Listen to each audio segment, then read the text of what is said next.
Like, share, subscribe and click on the bell icon to never miss an update from Epic.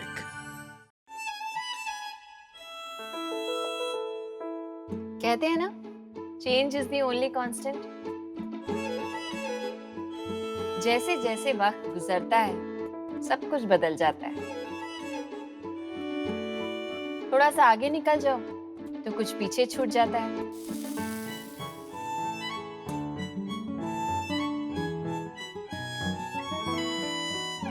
लेकिन एक कड़ी है जो हमें जोड़े रखती है, जो हमें याद दिलाती है that we are all connected to the same land. और वो है हमारे त्योहार और उनसे जुड़ा खाना।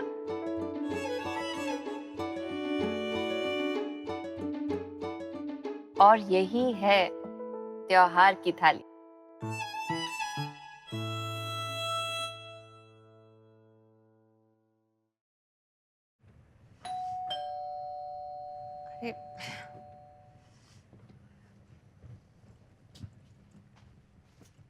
अरे कोली आंटी, बड़े अच्छे टाइम पे आए हो। मैंने अभी चाय चढ़ाई। नहीं नहीं बेटे, मेरी ना सुबह से 3-4 कप होगी। कोहली साहब बड़ी चाय पिला देते हैं सुबह से। बड़ी अच्छी लग रही है, बड़े अच्छे झुमके पहने। ये मुझे दीदी ने भेजे हैं। हाँ बड़े प्यारे। बेटे मैं ये देने आई थी तेरे को। ये क्या लेकर आए हो आप मेरे लिए? मटरी चटनी के साथ। अरे आंटी, आपकी एक और प्लेट पड़ी है। आप कितनी चीजें देते हो मुझे। कोई नहीं है ना, कोहली साहब दिल्ली से कल आए और 2 पैकेट मटरी उठा लाए। मैंने कहा मेरे तो व्रत चल रहे हैं। ओ, तो मैंने बोले साक्षी को दिया, उसको बड़ी पसंद है चटनी। बहुत स्वीट है अंकल, और आप भी बहुत स्वीट हो। Thank you so much. Welcome. मैं ये बाद में भेजती हूँ। आराम से बेटा। हाँ एंजॉय कर तू। ठीक है। Okay bye. फ्रूट्स खाते रहना आप। ओके। हाँ बेटा। कोली आंटी मेरे सामने वाले घर में रहती है, बहुत स्वीट है। कई सालों से मुंबई में ही रह रही है, लेकिन इनका दिल ना आज भी दिल्ली में ही है। हमेशा कुछ ना कुछ बनाकर मुझे देती चल। अरे ये मेरी चाय। ओहो हो। एक मिनट।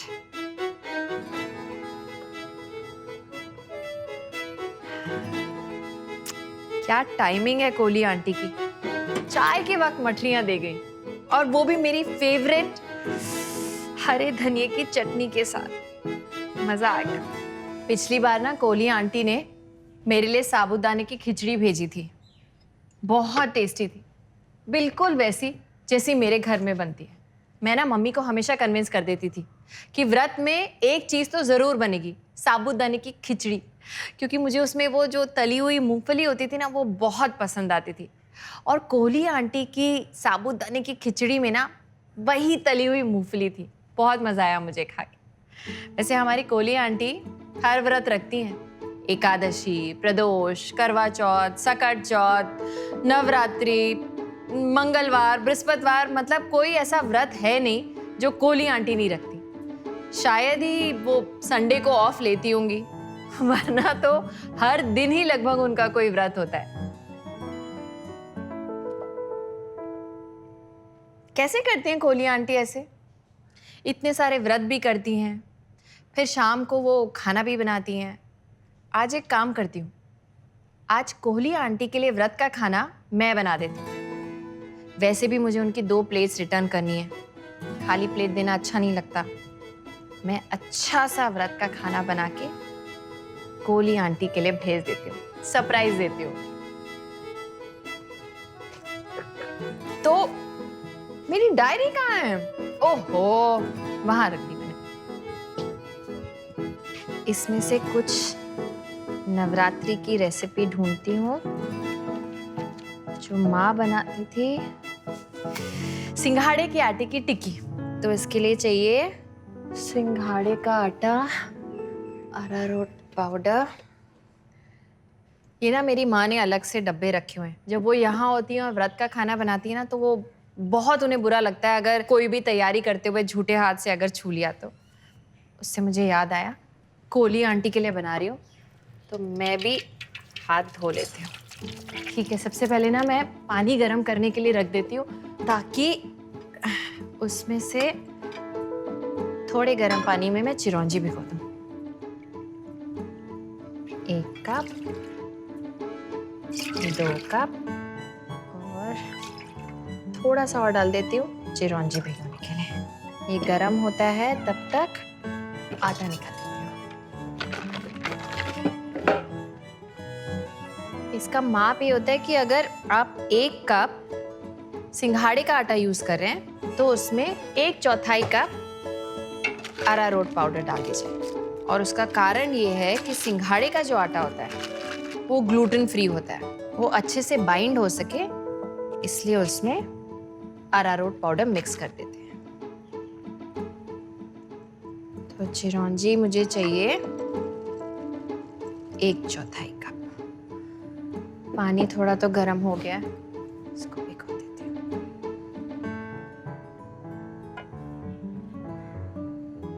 इसको ढक के रख देती हूँ। एक बार पानी बॉईल हो जाए ना तो फिर उसमें 1 चम्मच घी और सेंधा नमक डालना है। ओके, पानी बॉईल हो गया, घी डाल देती हूँ और सेंधा नमक। बस अभी बॉईल हो गया, इसे सिम करके आटा मिक्स करना है इसमें।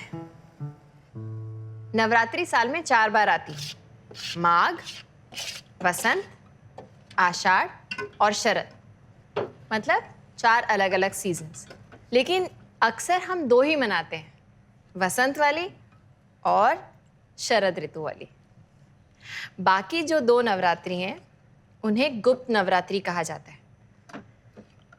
ये देखने में ऐसा लग रहा है आटा, लेकिन ये इस स्टेज में ऐसा ही होता है। अभी जब हम इसे ठंडा करने के लिए रखेंगे ना तो फिर ये ठीक हो जाएगा। मैं इसे निकाल लेती हूँ। बस अब इसे ठंडा करने के लिए रख देती हूँ थोड़ी देर के लिए। तब तक मैं हरी मिर्च काट लेती हूँ। हमारे घर में ना हरी मिर्च पर भी झगड़ा होता है। पापा को ये पसंद है कि हरी मिर्च एकदम बारीक बारीक कटी हुई होनी चाहिए ताकि मुंह में अलग से ना पता चले। और माँ ये कहती है कि हरी मिर्च को थोड़ा मोटा काटना चाहिए ताकि अगर किसी को ना खानी हो तो वो निकाल सके। अब इस पे कितनी बहस होती है मैं आपको बता नहीं सकती। अब मैं आलू छील लेती हूँ। हमारे ना फैमिली वैद्य हैं, पुरोहित जी, आयुर्वेद के वैद्य हैं।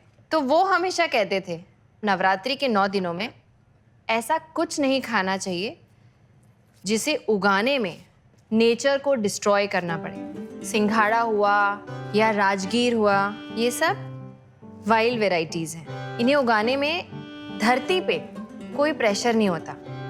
अनलाइक हमारे जो बाकी के ग्रेन्स हैं जैसे चावल और गेहूं, जिन्हें उगाने का प्रोसेस ना एक तरीके से वायलेंट माना गया है क्योंकि बहुत बड़ी मात्रा में भी उन्हें उगाया जाता है, तो वो थोड़ा सा अग्रेसिव है। तो व्रत के खानों में उन्हें अवॉइड किया जाता है। मेरे कई दोस्त ना मेरा बहुत मजाक उड़ाते हैं कि तू घास फूस खाती है, तुम्हारे खाने में कोई चॉइसेस ही नहीं है, सब कुछ इतना लिमिटेड है। अब वो क्या जाने कि लिमिटेशन सिर्फ सोच में है, खाने में नहीं। ओके, ये अच्छे से आलू मैश हो गया है। अब मैं चिरौंजी का पेस्ट तैयार कर लेती हूँ। ये मैं आज पेस्ट इसमें इसलिए बना रही हूँ क्योंकि जब भी मैं इस मिक्सर में कम क्वांटिटी डालती हूँ ना तो ये मुझे बहुत तंग करता है।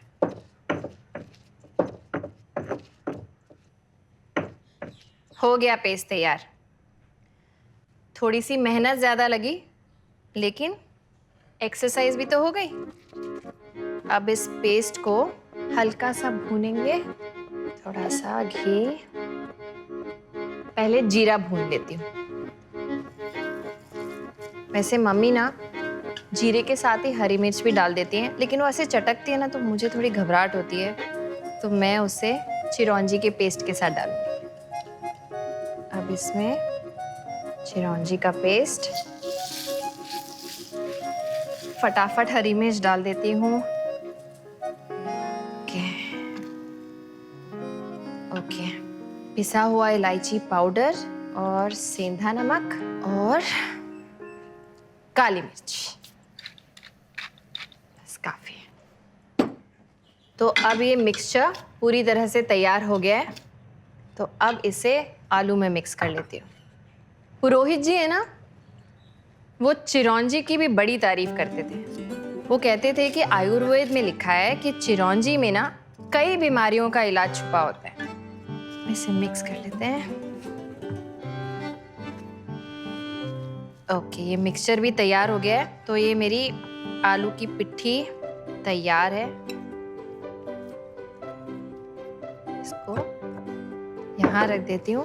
अब हम आटे पे आ जाते हैं और इसमें स्पेशली ये इंस्ट्रक्शन लिखा हुआ है कि इसे फाइनल गूंदने से पहले ना इसमें सिंगाड़े का आटा और अरारोट पाउडर थोड़ा थोड़ा और पड़ता है। थोड़ा सा घी भी डाल देते हैं ताकि ये गूंदने में आसान हो जाए। हमारे घर में ना चैत्र की नवरात्रि के आखिरी दिन नौमी पूजा होती है और घर में छोटी छोटी 9 कन्याओं को बुलाकर पहले उनकी पूजा की जाती है और फिर उन्हें छोले, हलवा और पूड़ी का प्रसाद खिलाया जाता है। बहुत मज़ा आता है। पापा ना कन्याओं के पैर धोते हैं, उनको कुमकुम का टीका लगाते हैं, हल्दी उनके पैरों में लगाई जाती है, कलावा बांधते हैं और फिर मम्मी उनको प्रसाद देती जाती हैं और उनके पैर छूकर आशीर्वाद लेती जाती है। अब यहाँ मैं जब से बॉम्बे आई हूँ ना, इतना सब कुछ तो मैं नहीं कर पाती, लेकिन हाँ, सुरेखा की बेटी और उसकी सहेलियों को बुलाकर मैं उन्हें हलवा, पूड़ी और छोले ज़रूर खिलाती हूँ और छोटे छोटे से गिफ्ट्स भी दे देती हूँ। वैसे कोहली आंटी ना कंजक पूजा अष्टमी वाले दिन करती हैं और ना माता की चुन्नी भी बांध देती हैं उनके सर पे। वैसे जाती मैं भी हूँ, मेरी पूजा नहीं होती, लेकिन हलवा, पूड़ी और छोले खाने के लिए मुझे भी मिल जाते हैं। अच्छे पड़ोसी हो ना तो ऐश हो जाती है। और ये सिंघाड़े की टिक्की का आटा तैयार है। थोड़ा सा घी डाल देते हैं।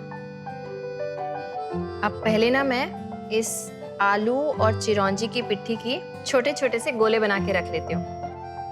ओके, और अब थोड़ा सा घी ले लेती हूँ।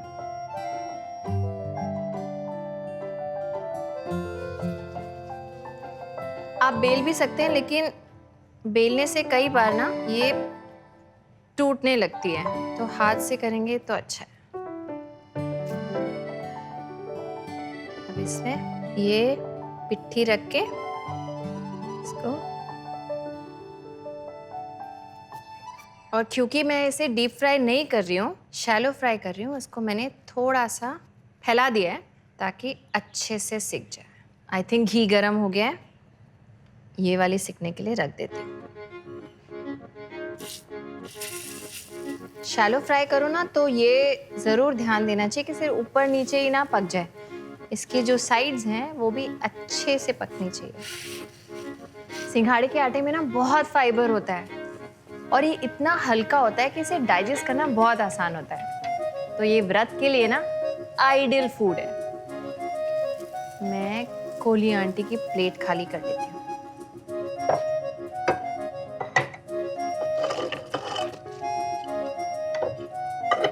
इन्हें निकाल लेती हूँ पहले।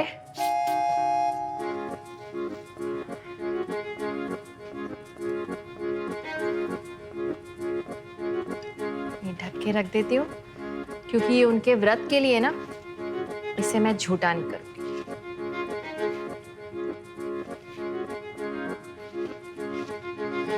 कोहली आंटी के लिए तो मैंने अलग से निकाल के रख दिए, तो ये वाले टेस्ट करके देख लेती हूँ।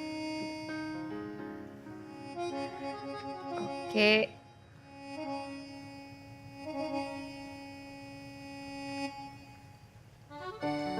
वाह, इतना अमेजिंग बना है ना। एक तो मैं बिलीव नहीं कर पा रही हूँ कि ये इतने अच्छे से अंदर तक पक गया है। इसे हरे धनिया की चटनी के साथ खाती हूँ। एक आइडिया आ रहा है मेरे दिमाग में। हम लोग ना शूट पे एक गेम खेलते थे, एसोसिएशन गेम, जिसमें जो 2-3 चीजें जो भी एक दूसरे से एसोसिएटेड होती हैं, जल्दी जल्दी उसके नाम बोलने होते थे। जैसे सूरज चांद, धरती गगन, राम लखन, दही भल्ले, अचार मटरी, बारिश चाय, चाय पकौड़े, पकौड़े पकौड़े पकौड़े बना देती हूँ मैं कोली आंटी के लिए।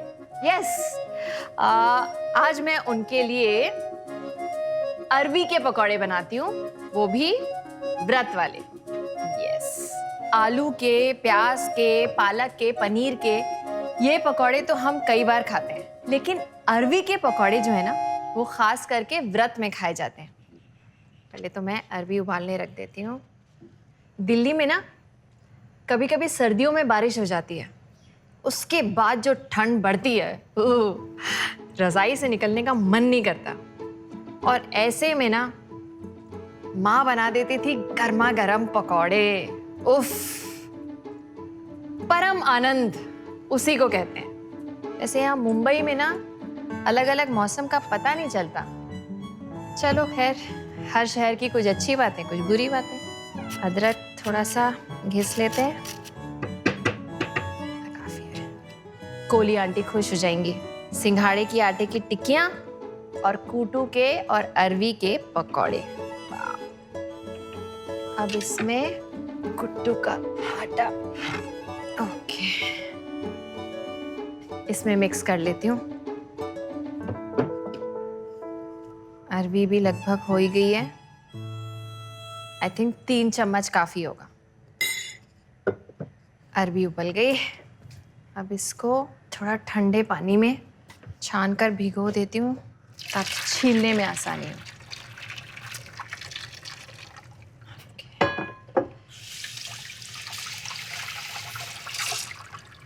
ओके, बस अब इनको छील लेती हूँ। माँ ना नवरात्रि के व्रत रखती थी, तो 9 दिन तक वो दुर्गा के 9 रूपों की पूजा करती थी। और जब वो पूजा करती थी तो उसमें हर दिन एक रूप की कहानी पढ़ती थी, और उससे मुझे पता चला दुर्गा के 9 रूपों का नाम। सबको ना अलग अलग दिन अलग अलग भोग चढ़ाए जाते हैं। किसी को घी का भोग, किसी को गुड़ का भोग, और चौथे दिन ना कुष्मांडा देवी की पूजा होती है, और उन्हें भोग में रात को मालपुए चढ़ाए जाते हैं। कहते हैं कि कुष्मांडा देवी के गर्भ से ही संसार का निर्माण हुआ है, और गर्भ से ही निकला है शब्द गरबा। और उसकी फॉर्मेशन भी बिल्कुल गर्भ की तरह ही तो होती है। बीच में एक खाली स्थान होता है गोल, और चारों तरफ डांस करते हैं। इसको मैश करने से पहले कढ़ाई चढ़ा देती हूँ।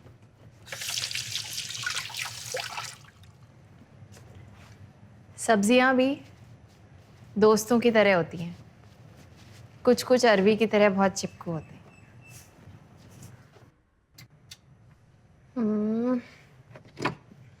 अजवाइन, और ये कढ़ाई ले लेती हूँ।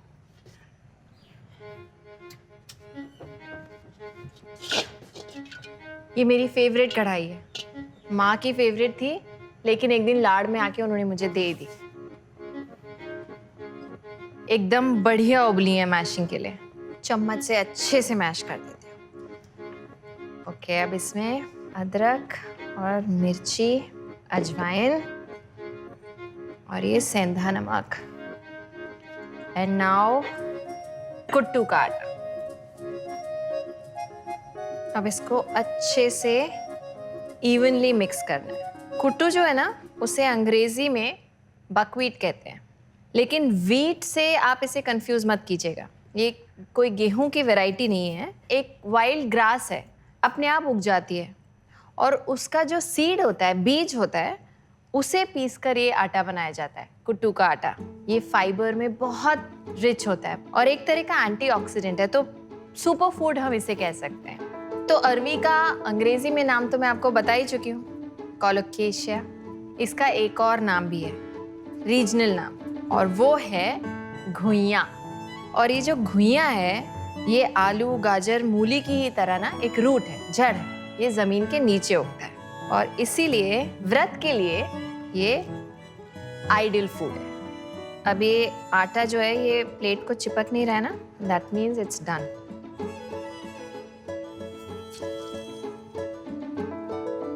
बस ये ध्यान रखना है कि ये चिपक ना जाएं आपस में।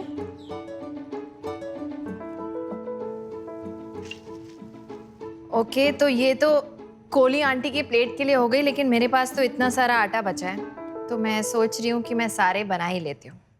हाँ, तो मैं आपको देवी के 9 नामों के बारे में बता रही थी ना। एक निश्चित तरीके से उसकी पूजा होती है, तो मैं आपको गलत नहीं बताना चाहती। मैं अपनी डायरी में से देख के आपको बताती हूँ। पहले दिन शैलपुत्री, दूसरे दिन ब्रह्मचारिणी, फिर चंद्रघंटा, कुष्मंदा, स्कंद माता, कात्यायनी, ये नाम मुझे बहुत पसंद है, कालरात्रि, महागौरी और सिद्धिदात्री। तो ये देवी के 9 रूपों के 9 नाम, मतलब हर रात एक नए रूप की पूजा होती है। कितनी सुंदर बात है ना कि हर रात हम देवी के एक नए रूप की पूजा करते हैं, उसके एक नए अवतार को सेलिब्रेट करते हैं। वैसे मुझे तो अपने आसपास ही बहुत शक्तियाँ नज़र आती हैं जिन्हें मैं महसूस करती हूँ। सुबह सुबह जब सुरेखा आती है, वो मेरे घर को साफ करती है, उसे अच्छे से सजाती है, अच्छा अच्छा सा खाना बनाती है। वो भी एक तरह की शक्ति ही है। फिर जब मैं अपने सेट पे पहुंचती हूँ तो मेरी हेयर ड्रेसर तेजस्विनी और मेरी कॉस्ट्यूम स्टाइलिस्ट पैम्पा, वो लोग मुझे तैयार करते हैं, अपनी एनर्जीज मुझे देते हैं। उनकी एनर्जीज से ही मैं पता नहीं अच्छी लगने लगती हूँ किसी तरह। भाभी, दीदी और सबसे बढ़कर माँ, जो सबसे बड़ा सोर्स है एनर्जी का मेरे लिए, मेरी सबसे बड़ी शक्ति है वो। लेकिन कभी कभी हम अपनी माँओं को सेलिब्रेट करना भूल जाते हैं। माँओं को क्या, हम तो खुद को ही सेलिब्रेट करना भूल जाते हैं। और आज के ये कुट्टू और अरबी के पकौड़े और सिंघाड़े की टिक्कियां उसी शक्ति के नाम, कोली आंटी के नाम। वाह। और कोली आंटी को मैं भेजूंगी वो चटनी जो मैंने बनाई है। वैसे इस चटनी को बनाना भी ना बहुत आसान है। एक ग्रीन एप्पल, एक रेड एप्पल और थोड़े से प्लम काट के एक नॉन स्टिक में सॉटे कर लो। जब वो अपना रस छोड़ने लगे ना, तो उसमें इलायची पाउडर, चीनी और नींबू, और फिर थोड़ा सा ठंडा होने के बाद एक बार मिक्सर में चला लो। वो जब आप मिक्सर में डालेंगे ना, तो क्रश ड्राई फ्रूट्स डाल दीजिए, हो गई चटनी तैयार। अब कोली आंटी के लिए जो निकाला है वो तो मैं नहीं ट्राई कर सकती, लेकिन मैं ये वाला ज़रूर ट्राई कर सकती हूँ, वो भी उन्हीं की दी हुई चटनी के साथ।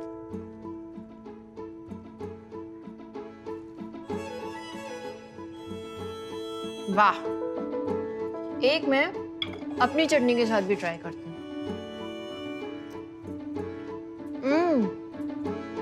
Even better. इसको थोड़ा अच्छे से सजा देती हूँ,